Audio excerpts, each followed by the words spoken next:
Guys, आज के इस वीडियो में हम लोग गणित की एक शाखा अलजेब्रा, जिसे हिंदी में बीज गणित कहते हैं, उसी को जानने वाले हैं। बिल्कुल शुरू से इसके बेसिक कंसेप्ट को समझेंगे कि ये बीज गणित क्या है, इसका मूल अवधारणा क्या है, कैसे इसकी एक्सप्रेशन होते हैं, कैसा यह दिखने में लगता है। तो बहुत सारे स्टूडेंट को ये बीज गणित थोड़ा डिफ़िकल्ट लगता है, उसको समझ में नहीं आता है। तो बिल्कुल हम शुरू से शुरुआत करेंगे इस बीज गणित के इस चैप्टर को। तो आप ध्यान से इसको देखिए और समझने की कोशिश कीजिए। मैं पूरी कोशिश करूँगा कि आपको समझ में आ जाए। तो चलिए बिना देरी किए हुए इस वीडियो को शुरू करते हैं। तो आज हम सबसे पहले जानेंगे कि ये जो अलजेब्रा, जिसे हिंदी में बीज गणित कहते हैं, इसके अंतर्गत जो इम्पोर्टेंट बेसिक टर्म्स हैं उसको पहले समझेंगे, जिसमें पहला है four fundamental operation of mathematics. ये क्या होता है इसके बारे में जानेंगे। फिर दूसरा यहाँ पे टर्म मैंने लिखा है अलजेब्रिक एक्सप्रेशन, ये क्या होता है इसके बारे में समझेंगे। फिर तीसरा है टर्म, ये टर्म क्या होता है ये भी समझेंगे इस वीडियो में। फिर वेरिएबल क्या होता है, कांस्टेंट क्या होता है, कोफिशिएंट क्या होता है। तो इन सारी बेसिक जो टर्म्स हैं बीजगणित का, अलजेब्रा का, ये सब हम इस वीडियो में जानेंगे। तो चलिए सबसे पहला यहाँ पे पॉइंट है four fundamental operation of mathematics. ये क्या होता है? तो हम सब शुरू से ही, बचपन से ही पढ़ते आ रहे हैं जोड़ घटाव गुना भाग। तो ये जोड़ घटाव गुना भाग, ये जो चार जो चीज़ है मैथ में, इसी को हम कहते हैं four fundamental operation of mathematics. बिल्कुल सिंपल कंसेप्ट है, ठीक है। फोर फंडामेंटल ऑपरेशन क्या होता है? तो प्लस, माइनस, मल्टीप्लाई और डिवाइड। ये जो हम शुरू से सीखते आए हैं, यही चार मैथ की जो संक्रियाएं हैं, ऑपरेशन हैं, इसको गणित की चार मुख्य संक्रियाओं के नाम से जाना जाता है, जिसे इंग्लिश में कहते हैं four fundamental operation of mathematics, ठीक है।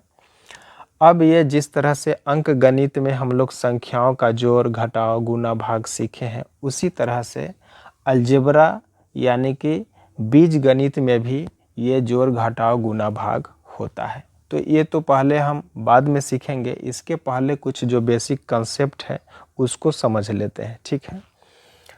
तो ये टॉपिक, ये पॉइंट ख़त्म हुआ। अब दूसरा पॉइंट है अलजेब्रिक एक्सप्रेशन। तो अलजेब्रिक एक्सप्रेशन क्या होता है? अलजेब्रिक एक्सप्रेशन का हिंदी होता है बीजीय व्यंजक। क्या होता है? बीजीय व्यंजक।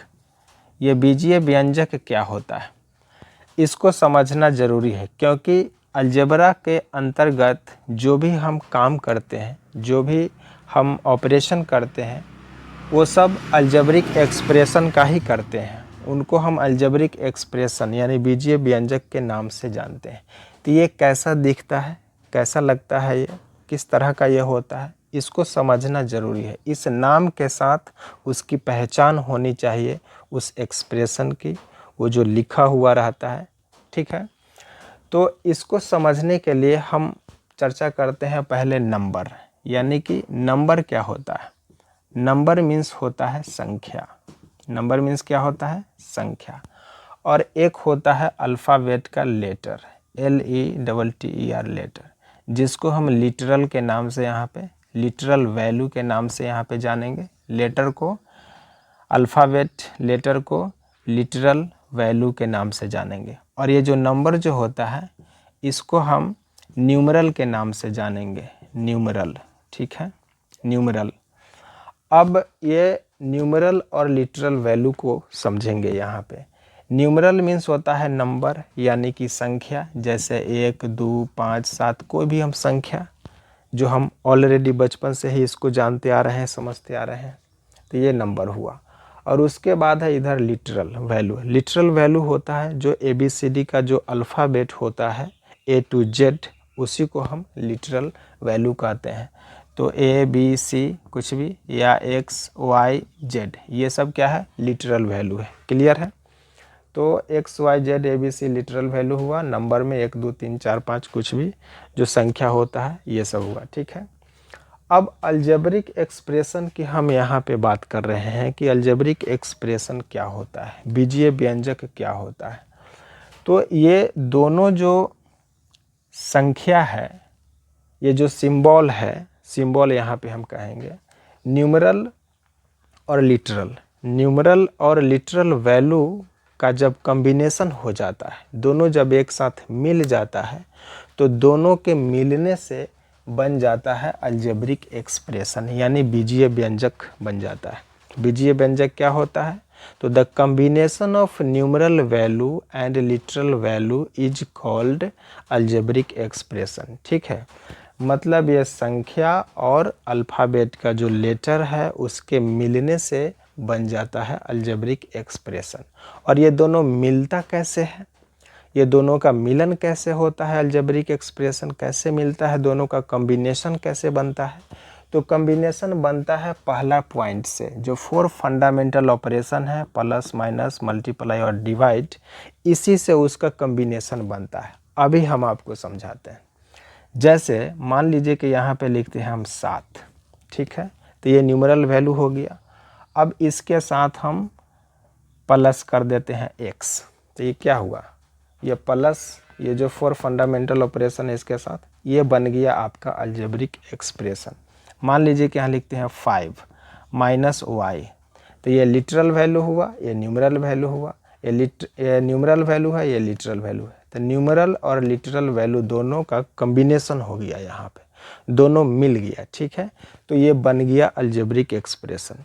इसलिए अलजेब्रिक एक्सप्रेशन का डिफिनीशन है कि the combination of literal value and numeral value is called algebraic expression.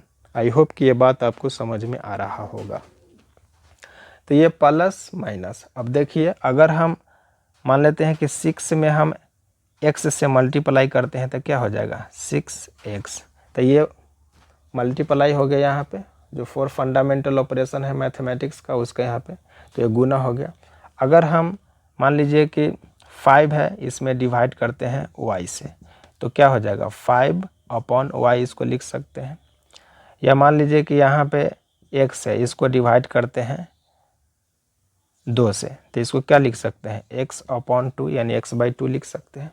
तो इस तरह से ये जोड़, घटाव, ये गुना और ये भाग। ठीक है, तो ये 4 फंडामेंटल ऑपरेशन के हेल्प से हम क्या बनाते हैं, अलजेब्रिक एक्सप्रेशन बनाते हैं। ठीक है, और ये कैसे बनता है, तो एक न्यूमरल वैल्यू और एक लिटरल वैल्यू के कॉम्बिनेशन से बनता है।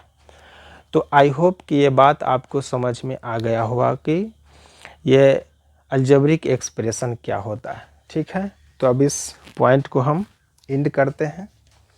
अब नेक्स्ट पॉइंट की तरफ चलते हैं। अलजेब्रिक एक्सप्रेशन बीजीय व्यंजक का कंसेप्ट क्लियर हुआ। अब आते हैं नेक्स्ट टॉपिक की तरफ। नेक्स्ट टॉपिक है टर्म। ये टर्म क्या होता है? ठीक है, तो टर्म को हिंदी में कहते हैं पद। क्या कहते हैं? पद।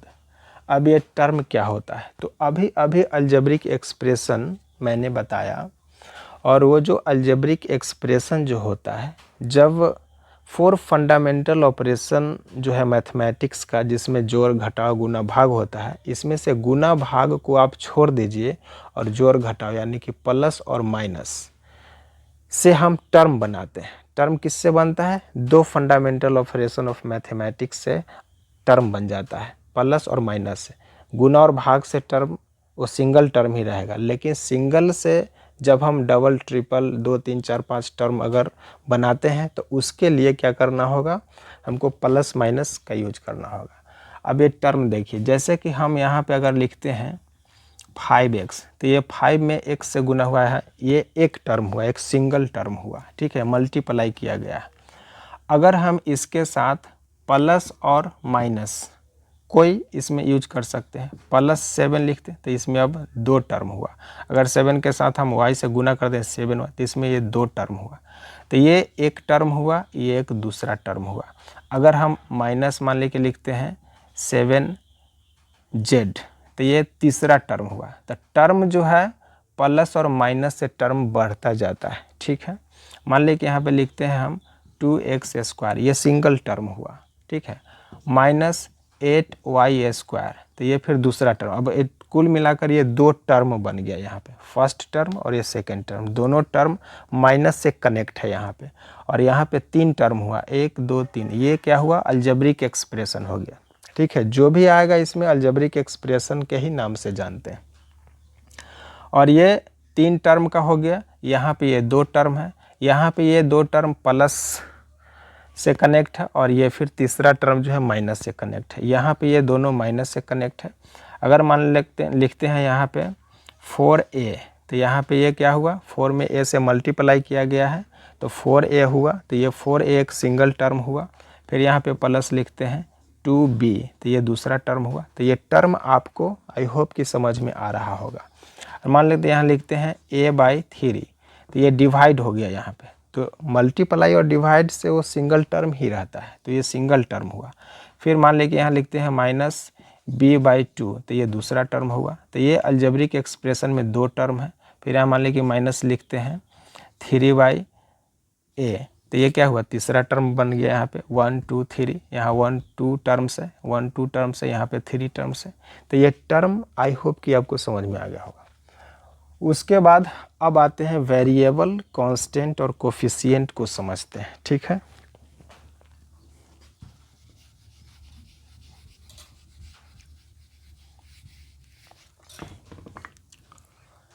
अब ये वेरिएबल क्या होता है, तो हम समझ गए 4 फंडामेंटल ऑपरेशन ऑफ मैथमेटिक्स, फिर अलजेब्रिक एक्सप्रेशन समझ गए।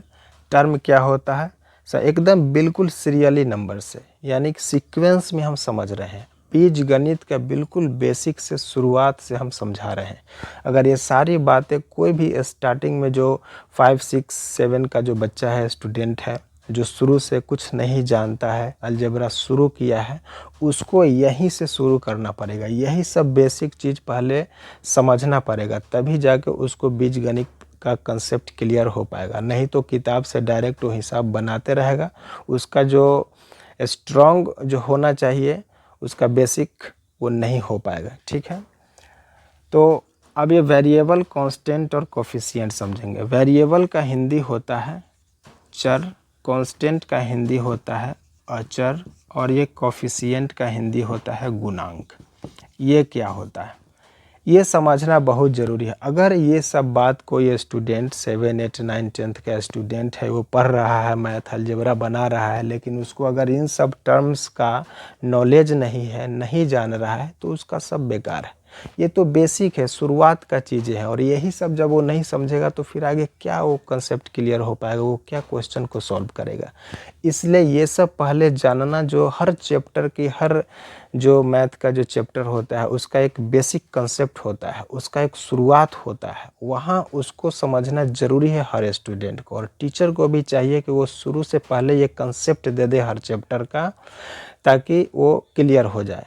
अगर कोई नहीं ये समझ पाता है तो फिर उसको दिक्कत होता है। अधिकांश स्टूडेंट का यही हाल है कि शुरू से कोई पढ़ता नहीं है, एक के बार जो है 9th में चल गया, 10th में चल गया तो पढ़ना स्टार्ट कर देता है, अब पीछे का सब गायब है, जीरो है। तो कैसे उसको डायरेक्ट 9th और 10th क्लास का मैथ समझ में आएगा, कभी नहीं आने वाला है।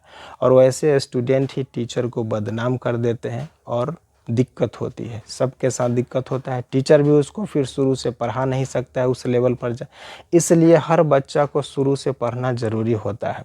6 7 8 9 10th क्यों ये क्लास क्यों बांटा हुआ है, और शुरू से कोई पढ़ता नहीं है, डायरेक्ट 9th में 10th में चल जाता है और पढ़ना स्टार्ट करता है, पीछे का सब गायब। तो कैसे एक के बार के लिए कैसे समझ में आएगा। और जो शुरू से पढ़ता है, हर चीज़ से वाकिफ़ होता है वो स्टूडेंट, उसके लिए सिर्फ इशारा काफ़ी होता है। एक बार उसको हिंट्स दिया जाता है, एक बार में बच्चा समझता है। नहीं समझ रहा है तो वही बात, उसका शुरू से कंसेप्ट क्लियर नहीं है, शुरू से वो पढ़ा नहीं, यही सब समस्या होती है। अब देखिए तो यहाँ पे अब हम ये 3 टर्म बचा हुआ है, वेरिएबल, कांस्टेंट और कोफिशिएंट, इसको समझना है। तो फिर कोई अलजेब्रिक एक्सप्रेशन लेते हैं। मान ली कि यहाँ पे लिखे हम 7y, ठीक है। अब ये 7y लिखे प्लस 18, यहाँ पे ये जो y हुआ, जो लिटरल वैल्यू होता है, अल्फ़ाबेट का जो वैल्यू होता है, ABCD वाला जो वैल्यू होता है, उसको हम बोलते हैं, क्या बोलते हैं, वेरिएबल बोलते हैं। ये y हो गया वेरिएबल, हिंदी में कहे तो चर। और ये y के गुना में ये जो न्यूमरल वैल्यू है, संख्या वाला, ये इसको बोलेंगे कोफिशिएंट। क्या बोलेंगे, कोएफिशिएंट। कोफिशिएंट का मतलब हुआ गुणांक, ये y का गुणांक हो गया 7। और इधर सिर्फ ओनली जो नेक्स्ट टर्म में, अगला टर्म में जो सिर्फ न्यूमरल वैल्यू है, जिसमें कोई लिटरल वैल्यू शामिल नहीं है, ये हो गया आपका कांस्टेंट। क्या हो गया, ये कांस्टेंट हो गया। कांस्टेंट का मतलब होता है अचर।